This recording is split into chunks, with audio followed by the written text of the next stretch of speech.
后来继续来看台北定节正式来点灯，想袂到才拄拄开幕尔，就意外来引发着争议。讲即届特别邀请到13个城市甲国家设立着友好灯区，但是中国上海的灯区是单独一区，并无甲其他国家排做伙。主持人伫咧开幕的仪式话讲这是上海，结果引发着部分民众的不满，呛讲这是台北。 这里是上海，点一个赞。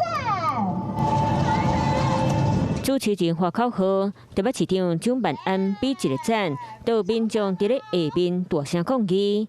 2026台北灯节伫咧昨正式点灯，上海灯会名称就叫做“这是上海”，互部分的民众真不满。 这边的台北灯节特别邀请13个国家和城市来到小厅，促进国际交流。亲像美国在台协会的တင်措，会当看到自由女神手举火把，各位大楼、金门、大桥等等经典的元素嘛包含在内。还各位大区区会当看到古水吉祥物水拖镜手捧爱心。日本的秋灯馆是伫咧今年对家梦幻天灯，含有日本第一关岛的城国歌灯，透过花灯展现城市活力。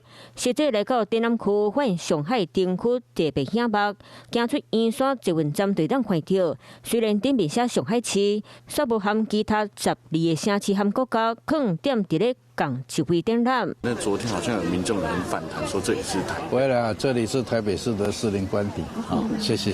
台北市副市长李树川今仔日参加树林歌体育活动开幕式，面对问题无正面回应，若官团就是回应。上海市是经济英国申请批准来台湾展览，未因为一组灯节的名称就影响台北灯节的主体性。台北灯节的举办地点就在台北，这里当然是台北。而上海灯组的名称叫做。 这里是上海，只是灯组的主题跟城市意象的展现。这是灯节的活动才刚开幕，展览区的名称和坑的位置，切到敏感的政治神经。Hello， 我是蒋欣梅，想要抢先掌握最及时的新闻资讯吗？赶快订阅、按赞、开启小铃铛，锁定华视新闻 YouTube 频道。